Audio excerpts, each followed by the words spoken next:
سورہ یونس آیت نمبر 23۔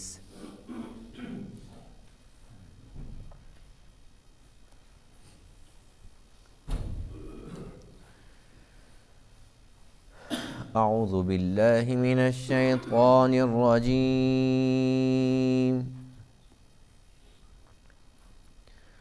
بسم اللہ الرحمن الرحیم۔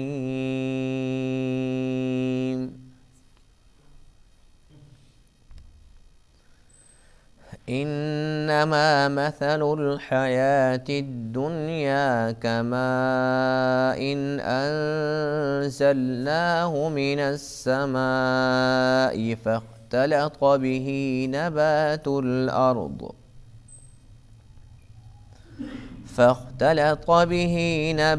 الأرض مما يأكل الناس والأنعام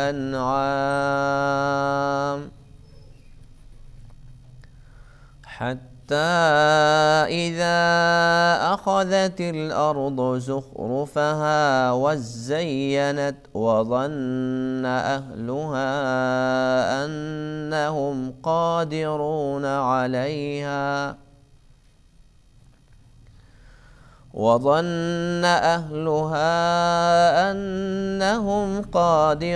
عليها أتاها أمرنا ليلا أو نهارا فجعلناها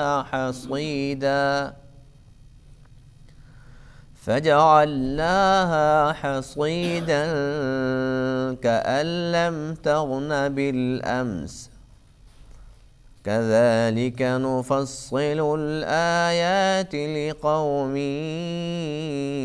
يتفكرون والله يدعو إلى دار السلام ويهدي من يشاء إلى صراط مستقيم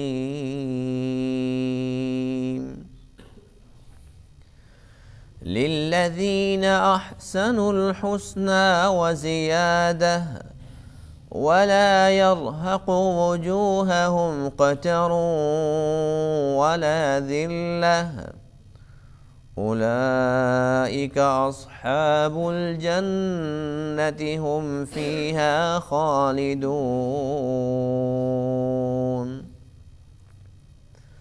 والذين كسبوا السيئات جزاء سيئة بمثلها وترهقهم ذلة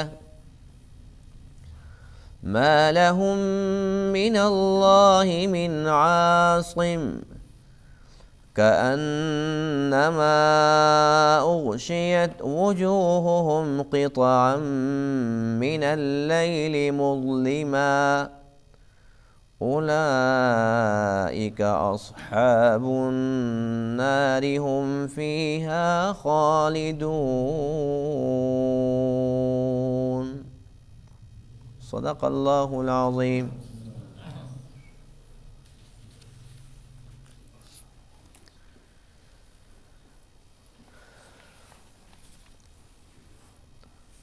آج کے درس میں آیت کریمہ میں دنیا کی زندگی کو ایک بہت پیاری مثال کے ساتھ سمجھایا گیا ہے کہ اس کی حقیقت کیا ہے۔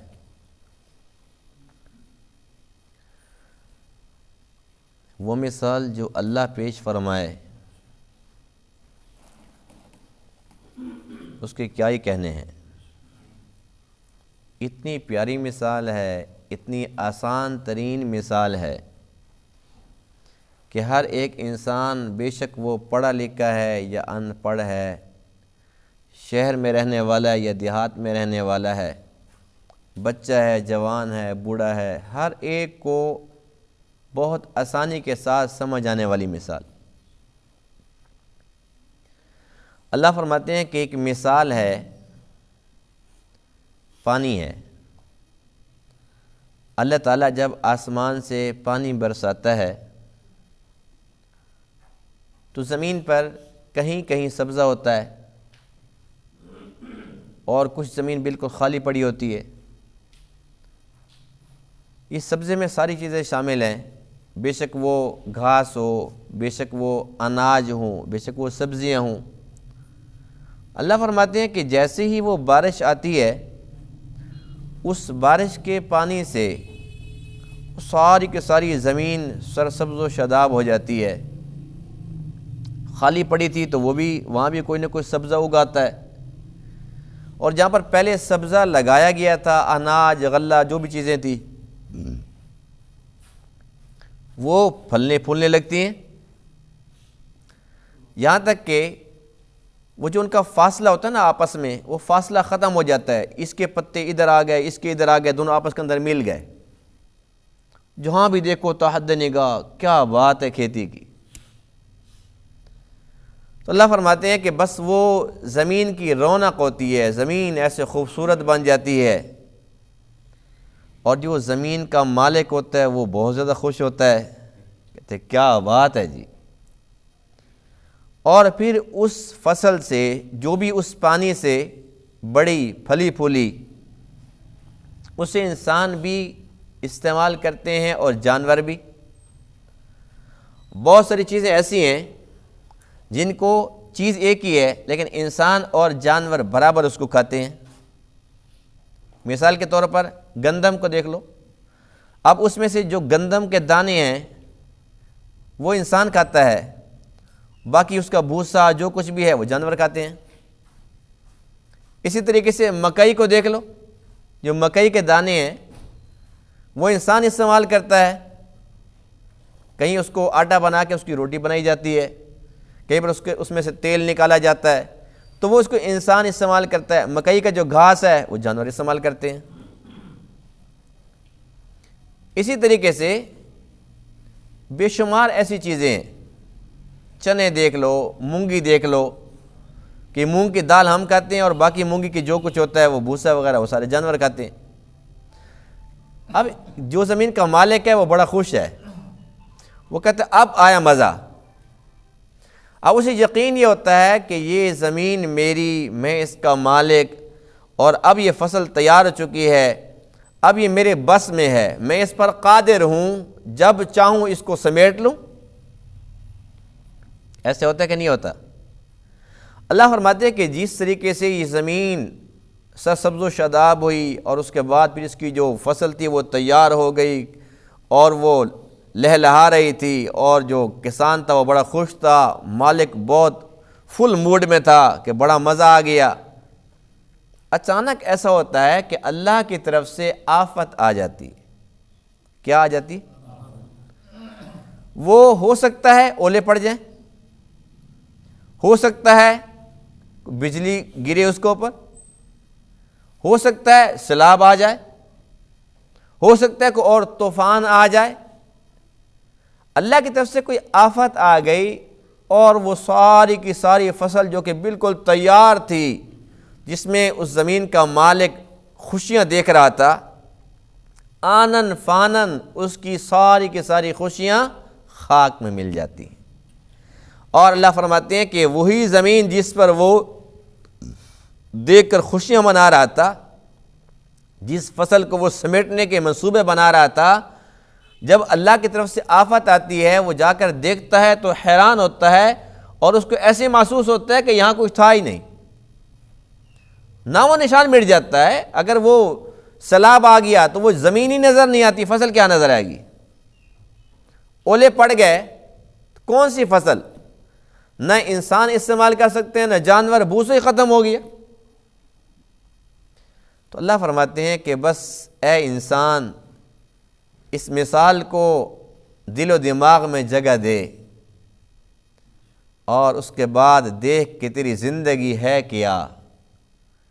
جس طریقے سے بارش آئی اور بارش سے اگلا جو مرحلہ تھا کہ مکمل فصل تیار ہوئی اور اللہ کا امر آ گیا، اللہ فرماتے ہیں کہ اے میرے بندے، یہی تیری زندگی ہے۔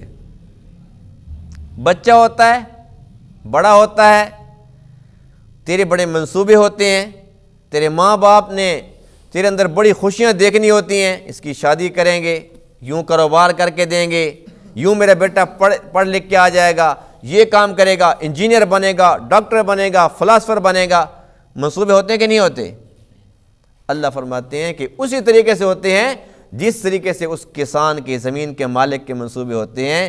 لیکن جب ہمارا امر آ جاتا ہے، جیسے مکمل وہ فصل تیار تھی لیکن کسی کے ہاتھ آئی نہیں ہے، سب کچھ وہیں کا وہیں ختم ہو گیا، اسی طریقے سے انسان منصوبے بناتا ہے، یہ کروں گا، وہ کروں گا، لیکن جب انسان کی زندگی کی فصل پکتی ہے، تیار ہوتی ہے، تو اسرائیل پہنچ جاتا ہے، چلو بھائی چلو میرے ساتھ، تیرا کام تمام ہوا، تیری سانسیں مکمل ہو چکی ہیں، چلو میرے ساتھ۔ کتنی آسان مثال ہے آسان کہ نہیں ہے؟ ہر ایک کو بات سمجھ آتی کہ نہیں آتی؟ تو اللہ فرماتے ہیں کہ جس طریقے سے وہ آخر میں بے بس کھڑا تھا کہ اب میں کروں تو کیا کروں، اور ایسے لگتا ہے کہ جیسے یہاں پر کوئی فصل تھی ہی نہیں، تو اللہ فرماتے ہیں کہ جب میرا بلاوا آتا ہے، جو بندہ دکانیں چلا رہا ہوتا ہے، جو کارخانے چلا رہا ہوتا ہے، جو کھیتی باڑی کے اندر مشغول ہوتا ہے، اپنا بزنس چلا رہا ہوتا ہے، بچوں کا پیٹ پال رہا ہوتا ہے، جب ہمارا امر آتا ہے ہم اس کو اپنے پاس بلا لیتے ہیں، پھر ایسے ہوتا ہے جیسے دنیا میں وہ آیا ہی نہیں، نام و نشان مٹ جاتا ہے، چند دن لوگ یاد کرتے ہیں، اس کے بعد پھر ساری کی ساری خبریں ختم۔ یہی کچھ زندگی ہے، تو اس زندگی پر اترانا نہیں چاہیے، اور اس مثال کو ہم یاد رکھیں۔ اللہ نے کتنا پیارا انداز اپنایا سمجھانے کا۔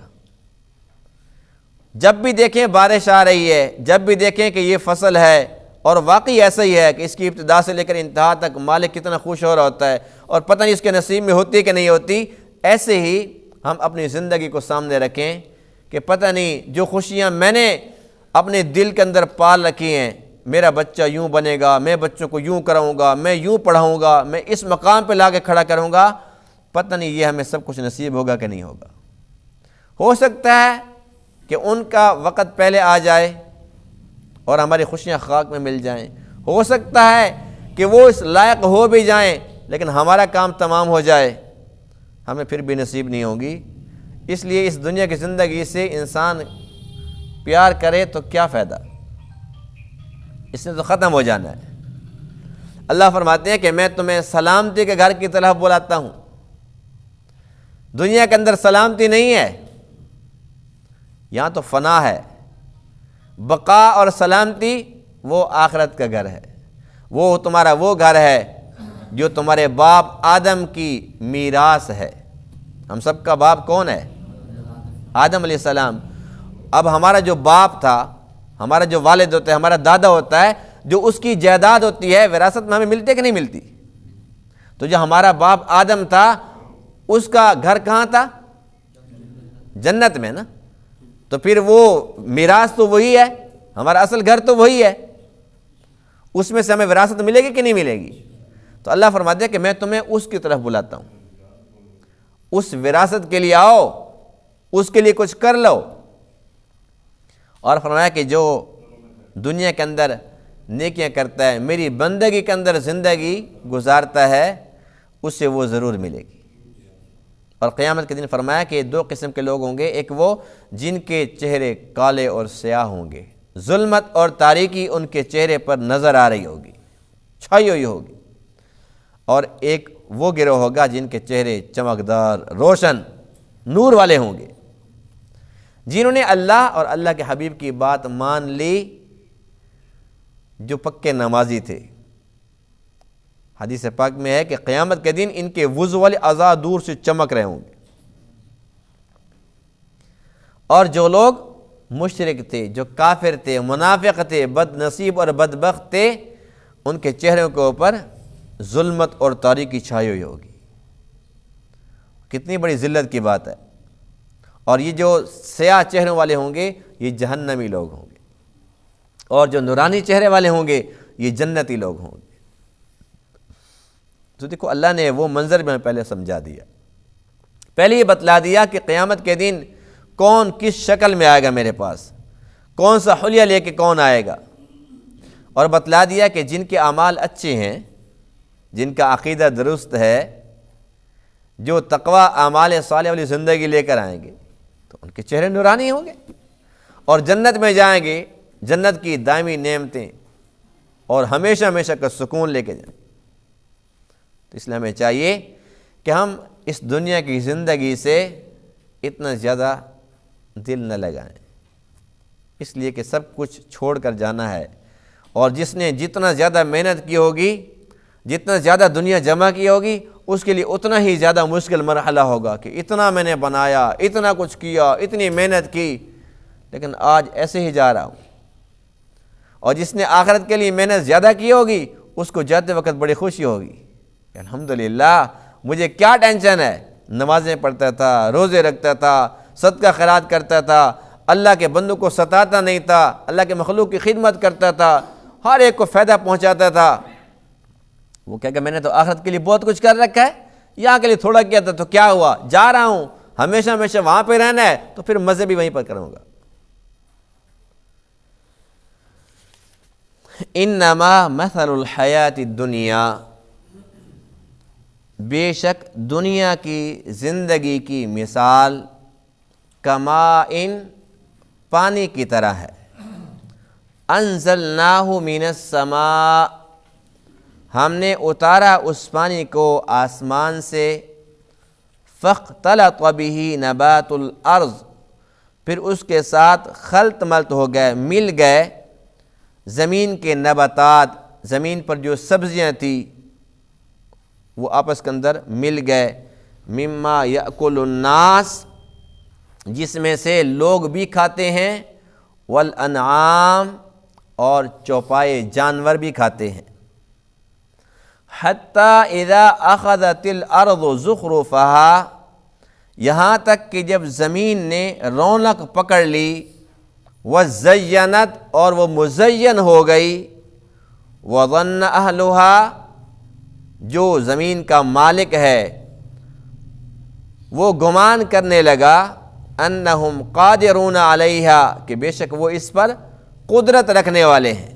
وہ کہتے ہیں کہ بس اب تو زمین کی فصل تیار ہو چکی ہے اور اب تو میرے بس میں ہے، اتاہا امرنا، ہمارا امر آ جاتا ہے، لیلاً، رات کے وقت، او نہاراً، یا دن کے وقت، جب اللہ کا امر آتا ہے، جب اللہ کی چاہت ہوتی ہے، دن کو یا رات کو، فجعلناہا حصیداً، پس ہم اس کو کر دیتے ہیں حصیدہ، گویا کہ بالکل کٹی ہوئی ہے، کٹی ہوئی کھیتی کر دیتے ہیں، کأن لم تغن بالامس، ایسے جیسا کہ گزرے ہوئے کل میں کچھ تھا ہی نہیں۔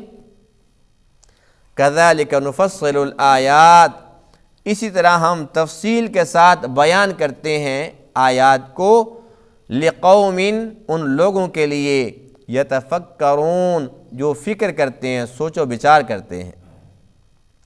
واللہ یدعو الی دار السلام، اور اللہ تعالی بلاتا ہے دار السلام، سلامتی والے گھر کی طرف، وَيَهْدِي مَن يَشَاءُ، اور ہدایت دیتا ہے جس کو چاہتا ہے، اِلَى صِرَاطٍ مستقیم، سیدھے راستے کی طرف۔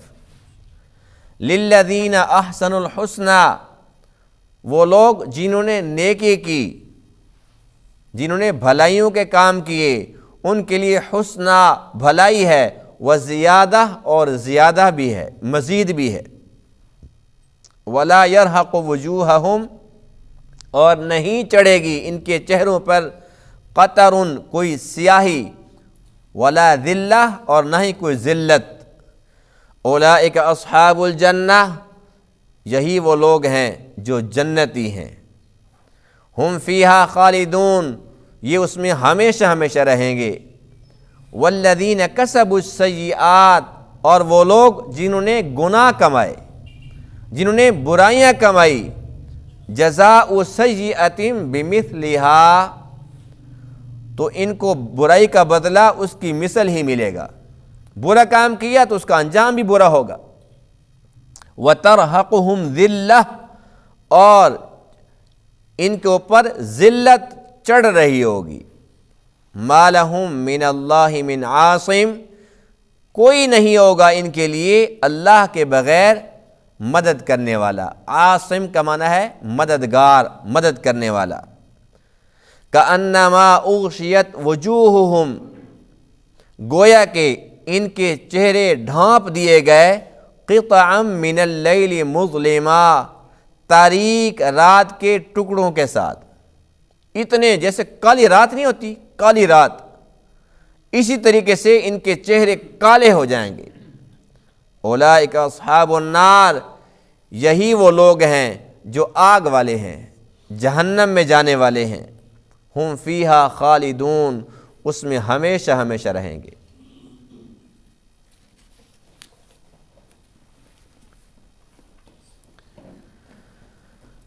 اللہ تعالیٰ نے کتنی پیاری مثال ہمیں سمجھائی ہے کہ دنیا کی زندگی یہ فنا ہونے والی ہے، عارضی ہے، اس کو بقا حاصل نہیں ہے۔ یہ ایسے ہی ہے جس طریقے سے آئے روز ہم دیکھتے ہیں فصلوں کو، روز کا مشاہدہ ہے نا، ہر روز دیکھتے ہیں کبھی کوئی فصل، کبھی کوئی فصل، کبھی کوئی فصل، اور ہر ایک کی زندگی کے اندر بے شمار ایسے مواقع آتے ہیں کہ وہ دیکھتا ہے فصلوں کا پھلتا پھولتا بھی اور تباہ ہوتا بھی۔ کتنی بار ہم نے دیکھا کہ بڑی پیاری فصلیں ہیں، بڑی زبردست فصلیں ہیں، اور کسان خوشیاں منا رہے ہوتے ہیں، دندناتے پھر رہے ہوتے ہیں، اس دفعہ تو کیا بات ہے جی، کیا بات ہے جی، بس یہ خوشیاں منا رہے ہوتے ہیں اور اپنی تدبیریں کر رہے ہوتے ہیں۔ اس دفعہ جیسی فصل اٹھاؤں گا تو میں یہ کر لوں گا، میں نیا ٹریکٹر نکلواؤں گا تو میں فلانا کام کروں گا، تو میں 7 والے 5 ایکڑ سمیٹ لوں گا، یہ 10 ایکڑ میرے نظر میں پہلے سے تھے، ان کو تو میں نے چھوڑنا ہی نہیں ہے۔ یہ سارے منصوبے ہوتے ہیں۔ کوئی کہتا ہے جی بس گنا اٹھا کے پھر میں نے بیٹے کی شادی کرنی ہے، تو پھر میں نے بیٹی کی شادی کرنی ہے، میں نے بیٹے کی فیس جمع کروانی ہے، میں نے اس کو ڈاکٹر بنانا ہے، اس کو میں نے سائنسدان بنانا ہے، اس کو دوسرے ملک کے اندر بھیجنا ہے۔ منصوبے ہوتے ہیں کہ نہیں ہوتے؟ انسان ایک فصل کو دیکھ کر کتنی امیدیں لگا کر بیٹھا ہوتا ہے، فصل جیسے جیسے تیار ہو رہی ہے تو انسان کی خوشی دیکھنے سے تعلق رکھتی ہے، لیکن کیا ہوتا ہے؟ اتاہا امرنا لیلا او نہارا، رات کے وقت یا دن کے وقت اچانک اللہ کا امر آ جاتا ہے، سب لوگ سوئے پڑے ہوتے ہیں اور اچانک طوفان آتا ہے۔ جو دریا کے قریب علاقے میں جن کی مونگیاں لگی ہوتی ہیں اور ان کے گنے لگے ہوتے ہیں اور کپاس کی فصلیں ہوتی ہیں، قریب قریب عموماً ہوتی ہے، ایک دم سے وہ جی پانی کریلا ہے جی، اچانک سیلاب آ گیا۔ وہ کیا انسان کے منصوبے تھے اور سارے کے سارے خاک میں مل گئے۔ انسان تدبیریں کر رہا تھا، اللہ کی تقدیر غالب آ جاتی ہے، صبح جب دیکھتا ہے تو روتا ہے، کہتے کیا پیاری فصل تھی، اب تو فصل تو کیا زمین بھی نظر نہیں آ رہی، ہر طرف پانی پانی ہے۔ پھر کہتے ہیں میری جان بچ جائے، وہاں سے بھاگتا ہے، جانوروں کو نکالتا ہے، جو ہاتھ میں لگتے اس کو تو نکالوں، تھوڑی دیر میں، اس کے اوپر کوئی 20 سال کا عرصہ نہیں لگتا۔ ہر فصل پہ کتنا ٹائم لگتا ہے؟ 5-6 مہینے، 3-4 مہینے، حد سال۔ تو 5-7 مہینے کی کہانی کے اندر اللہ میں سمجھا رہا ہے کہ جس طریقے سے فصل مکمل تیار ہو گئی، پکنے کے قریب تھی، تمہارے منصوبے کیسے میں نے خاک میں ملا کے رکھ دیے۔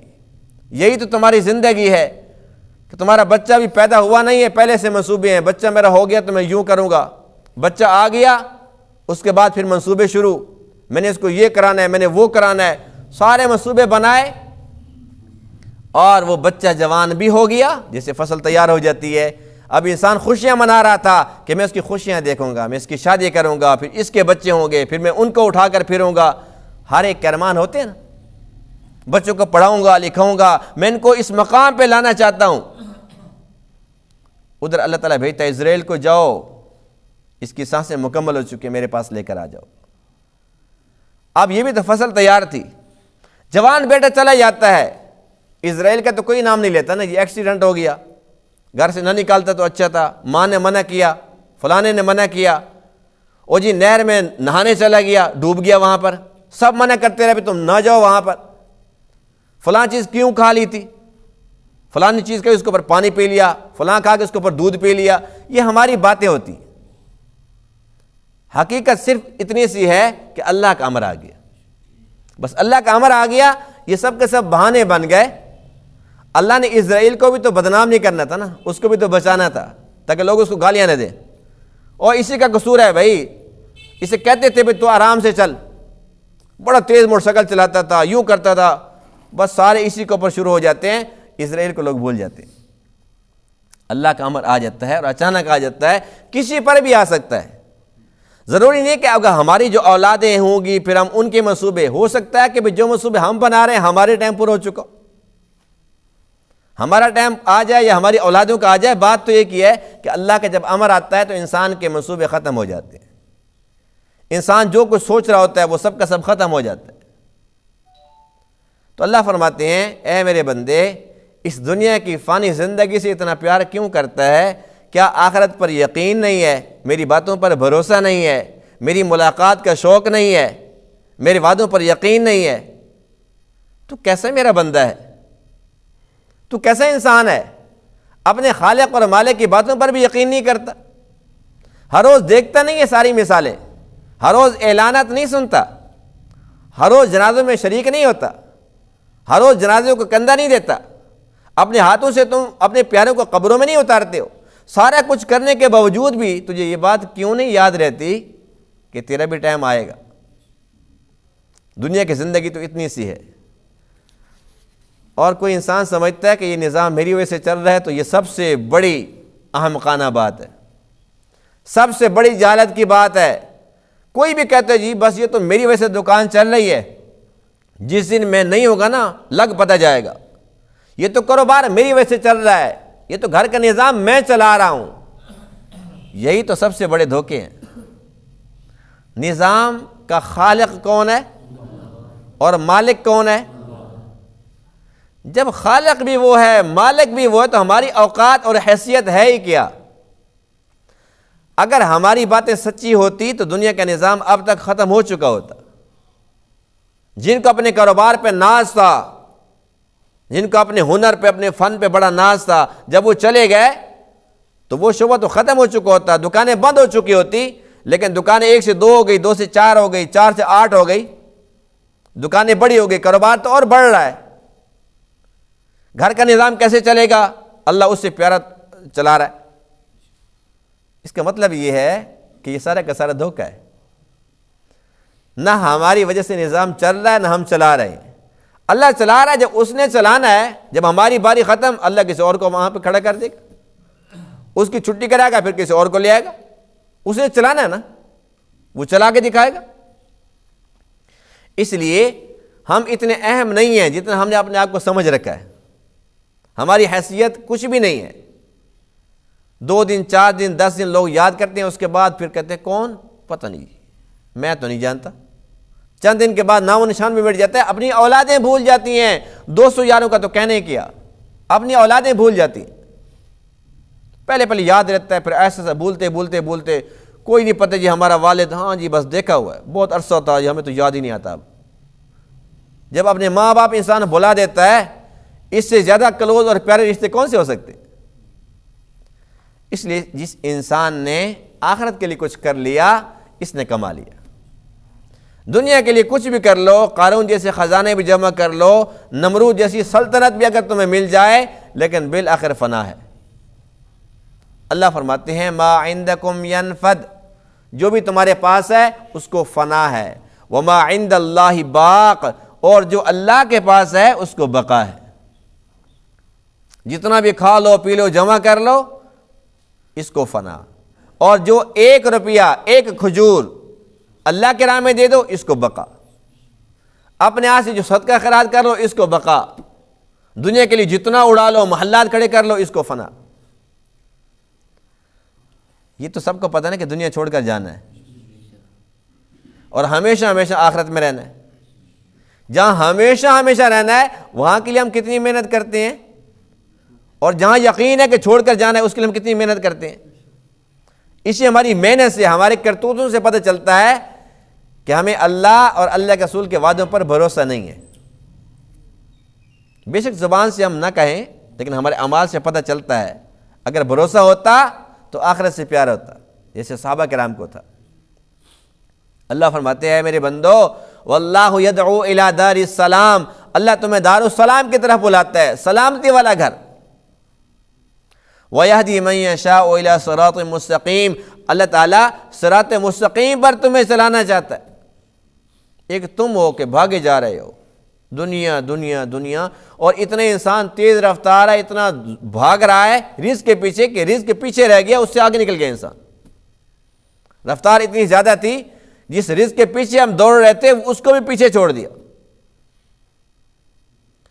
للذین احسنوا الحسنى وزیادہ، فرمایا کہ جن لوگوں نے بھلائی کے کام کیے، نیکیاں کی، انہیں اللہ کی طرف سے بھلائی بھی ملے گی، وزیادہ، مزید بھی ملے گا۔ حدیث پاک میں ہے، اس آیت کی تفسیر کے اندر، تشریح کے اندر اللہ کے پاک نبی نے ارشاد فرمایا کہ وزیادہ کیا ہے؟ فرمایا کہ یہ وہ ہے کہ جب تمام جنتی جنت میں پہنچ جائیں گے، جنت کی ساری نعمتیں ان کو مل جائیں گی، اور اللہ کی رضا بھی ان کو مل چکی ہوگی۔ سب سے آخر میں اللہ فرمائیں گے، اے جنتیوں مانگو، کیا مانگتے ہو؟ تو جنتی کہیں گے، اے اللہ کیا مانگے؟ اتنا کچھ دے دیا، اتنا کچھ دے دیا، جو چاہتے ہیں کھاتے ہیں، پیتے ہیں، پہنتے ہیں، جہاں چاہتے ہیں چلے جاتے ہیں، ہر قسم کی آزادی ہے، ساری کی ساری نعمتیں دے دی، اور کیا مانگے؟ تو حدیث پاک میں ہے کہ پھر اللہ فرمائیں گے کہ آج میں تمہیں مزید دینا چاہتا ہوں۔ تو جنتی کہیں گے وہ مزید کیا ہے، اس سے بھی زیادہ؟ تو اللہ فرمائیں گے کہ آج میں تمہیں اپنا دیدار کرانا چاہتا ہوں۔ پھر اللہ تعالیٰ حجاب اتار دیں گے، پردے ختم کر دیں گے، اور اللہ تعالیٰ کا دیدار نصیب ہوگا جنتیوں کو۔ صحابہ کرام نے پوچھا ایک موقع پر، اے اللہ کے رسول، ہم اللہ کو کیسے دیکھیں گے؟ ہم اللہ کو کیسے دیکھ سکتے ہیں؟ یہ سوال کیا۔ اللہ کے نبی نے فرمایا کہ تم 14ویں رات کے چاند کو دیکھ سکتے ہو؟ عرض کیا وہ تو ہمارے سامنے ہوتا ہے، بالکل دیکھ سکتے ہیں۔ فرمایا کہ اللہ بھی تمہارے سامنے ہوگا ایسے ہی۔ کتنا بڑا اعزاز ہے مسلمانوں کے لیے، اس سے بڑا اعزاز کیا ہوگا؟ خالق کائنات، مالک کائنات اپنے ان کمزور بندوں کو، حقیر بندوں کو اپنا دیدار نصیب فرمائے گا۔ اللہ ہم سب کو اپنا دیدار نصیب کرائے۔ بس جنتی جب اللہ کا دیدار کریں گے تو جنت کی ساری جو نعمتیں تھیں ان کے مزے بھی بھول جائیں گے۔ وہ کیا کیفیت ہوگی اور کتنے عرصے تک یہ کیفیت رہے گی، اس کو بیان کرنا ناممکن ہے۔ یہ تو بس اسی وقت ہی پتہ چلے گا کہ یہ کیا نعمت ہے۔ جن کو اللہ سے محبت ہے، اللہ کے دیدار کا شوق ہے، وہ اس کے لیے دن رات ایک کیے ہوئے ہیں، بس اللہ کی بندگی میں پڑے ہوئے ہیں، دنیا سے بالکل بے رغبتی، دنیا سے بالکل بے رغبتی اور لا تعلق کی۔ کیا کرنا ہے اس کا؟ بس صرف ضرورت کے حد تک وہ دنیا سے تعلق رکھتے ہیں، اس سے زیادہ نہیں رکھتے۔ اور جو ہماری طرح کے ہیں وہ کہتے ہیں جی بس جنت تو مل ہی جائے گی جی، ٹھیک ہے جی، بس دنیا کے لیے کچھ نہ کچھ کر لیں جی، آخر بچوں کے لیے بھی تو کرنا، یہ جہاد ہے جی۔ وہ ہمارا جہاد بھی یہی ہے، ہماری نمازیں بھی یہی ہیں، ہماری عبادت کیا ہے بھئی؟ حصول رزق حلال، یہ عین عبادت ہے۔ بس ہماری عبادت تو یہی ہے نا جی، رزق حلال، یہی نوٹ اکٹھے کرو، یہ عبادت ہے۔ ہماری عبادت یہی ہے، بچوں کا پیٹ پالنا، ہمارا یہ جہاد ہے۔ ماں باپ کی خدمت کرنا، یہ ہمارا جہاد ہے۔ یعنی کہ ہمارے اپنے فلسفے ہیں، ہمارے اپنے پیمانے ہیں۔ ہم دکانداری کریں، ہمارا یہ بھی جہاد ہے بھئی، یہاں کا چھوٹا جہاد ہے، دکان چلانا بڑا مشکل کام ہے، بس ہمارا یہ جہاد ہے۔ یعنی کہ ہم دنیا کے کام کریں اور ہم یہ چاہتے ہیں کہ بس اللہ کی طرف سے اس پر مہر لگ جائے کہ بھئی یہ دنیا نہیں، تم دین کا کام کر رہے ہو، تم دنیا کے لیے نہیں، تم آخرت کے لیے کر رہے ہو۔ ایسے ہو نہیں سکتا، اس لیے کہ جو اللہ کے پیمانے ہیں وہ پرفیکٹ ہیں، جو اللہ کے قانون ہیں وہ اٹل ہیں، اللہ کے فیصلے اٹل ہیں، ان میں یہ نہیں ہو سکتا کہ انسان اپنی منمانی کرے اور خود مہریں لگا کر پھرتا رہے، ایسے ہو نہیں سکتا۔ اس لیے اللہ فرماتے ہیں کہ یاد رکھو قیامت کے دن جب میرے پاس تم سب لوگ آؤ گے تو وہاں پر منظر یہ ہوگا کہ دو گروہ ہوں گے، ایک نورانی چہروں والے اور ایک سیاہ چہروں والے، اور سیاہی بھی عام سیاہی نہیں ہوگی، ایسے ہوگی کأنما اغشیت وجوہہم قطعا من اللیل مظلما، جیسے کہ بہت زیادہ ظلمت والی، بہت تاریک رات ہوتی ہے، رات کا کوئی ٹکڑا اس کے اوپر لگ گیا، اس کے چہرے پر، اتنے کالے چہرے ہوں گے۔ اور دوسری طرف وہ نورانی چہرے ہوں گے، دور سے پتہ چلے گا ان کے چہرے دیکھو نورانی چہرے دیکھو. جیسے کہ حدیث پاک میں ہے کہ جس نے اپنے بچوں کو ناظرہ قرآن پڑھایا. یہ تو ہم سب کی ذمہ داری ہے نا کہ خود بھی ناظرہ قرآن پڑھیں اور بچوں کو پڑھائیں. ذمہ داری ہے یا نہیں ہے؟ ناظرہ قرآن ہمارے بچے ختم کر دیتے ہیں. اس پر اللہ کا نبی فرماتے ہیں کہ ان بچوں کے ماں باپ کو قیامت کے دن جو لباس پہنایا جائے گا اور ان کے چہرے اتنے روشن ہوں گے کہ لوگ سمجھیں گے یہ نبی ہیں. انہیں بتلایا جائے گا کہ یہ نبی نہیں ہے، یہ عام انسان ہے، لیکن میرا کلام پاک اپنے بچوں کو پڑھا کے آئے کھڑے. کتنا بڑا اعزاز ہے. اور جنہوں نے اپنے بچوں کو قرآن کا حافظ بنا دیا، اللہ کے نبی فرماتے ہیں کہ ان کے ماں باپ کو قیامت کے دن ایسا تاج پہنایا جائے گا کہ سورج کی روشنی اس کا مقابلہ نہیں کر سکے گی. کتنا بڑا اعزاز ہے. تو دیکھو یہ اعزاز اللہ نے ان کے لیے نہیں دیے کہ جس کا محل عالیشان ہوگا، جو بہت زیادہ کوٹیاں اکٹھی کر کے آیا ہوگا، جو بہت بڑی بلڈنگیں کھڑی کر کے آیا ہے، بڑے رقبے بنا کے آیا ہے، بڑے کاروبار چمکا کے آیا ہے. نہیں، اللہ فرماتے ہیں کہ سارے کے سارے اعزازات ان لوگوں کے لیے ہیں جو میری رضا کے لیے، میرے دیدار کے متلاشی تھے، مجھ سے سچی محبت کرنے والے تھے، اور آخرت کے لیے خود بھی کچھ کر کے اور بچوں کو بھی بنا کے. سارے اعزازات ان کے لیے. ایک مرتبہ صحابہ کرام نے پوچھا، یہ بڑی اہم ترین اور بڑی پیاری بات بتلانے لگا ہوں. ایک مرتبہ صحابہ کرام نے پوچھا کہ یا رسول اللہ صلی اللہ علیہ وسلم، قیامت کے دن جن کے چہرے بڑے نورانی ہوں گے اور بہت زیادہ روشن چہرے ہوں گے، یہ کون لوگ ہوں گے؟ اللہ کے نبی نے فرمایا کہ یہ اہل سنت والجماعت ہوں گے. ہم خوش نصیب ہیں کہ نہیں؟ ہم اہل سنت والجماعت الحمدللہ. اور یہ نام ہم نے نہیں رکھا، یہ ہمارے نبی پاک نے رکھا ہے.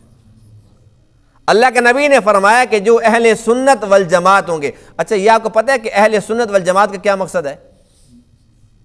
ایک اور حدیث پاک سنیے، پھر آپ کو بات سمجھ آئے گی. ایک مرتبہ اللہ کے نبی نے ارشاد فرمایا کہ جو بنی اسرائیل تھے وہ 72 فرقوں میں بٹ گئے. فرمایا کہ جو میری امت ہے وہ 73 فرقوں میں بٹے گی، اس سے بھی ایک ہاتھ آگے. تو صحابہ کرام نے پوچھا بھی جب 73 فرقے ہوں گے تو 73 میں سے نجات پانے والا کون سا ہوگا؟ اب اس کا فیصلہ کون کرے گا کہ ان میں سے حق والا کون ہے؟ اللہ کے نبی نے فرمایا ما انا علیہ و اصحابی، جو میرے طریقے پر اور میرے صحابہ کے طریقے پر ہوگا. جو میرے طریقے پر اور میرے صحابہ کے طریقے پر ہوگا یہ ہوگا نجات پانے والا. 73 میں سے یہ گروہ کامیاب ہوگا. اب میرا طریقہ، اللہ کے نبی کا طریقہ کیا ہے؟ سنت. تو یہاں سے ہم ہو گئے اہل سنت. اور میرے صحابہ کا، صحابہ کی جماعت، تو یہ ہے والجماعت.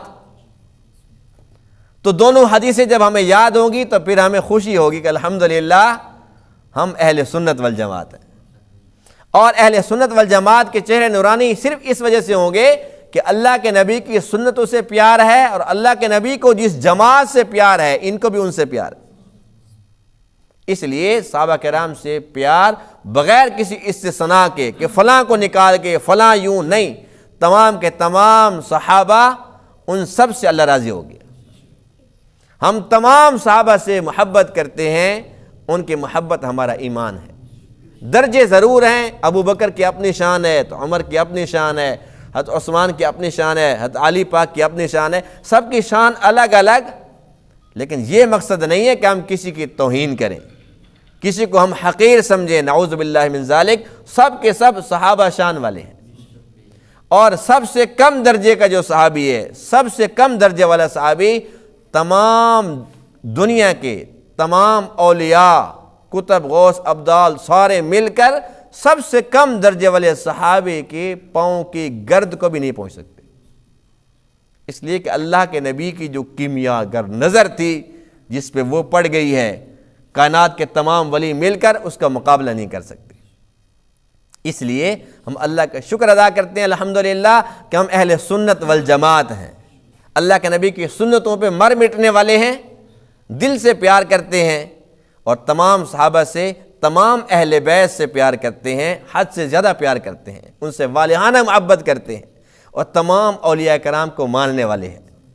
اتنا پیارا عقیدہ ہر کسی کو تھوڑی ملتا ہے، اللہ جس سے راضی ہوتا ہے اسی کو ملتا ہے۔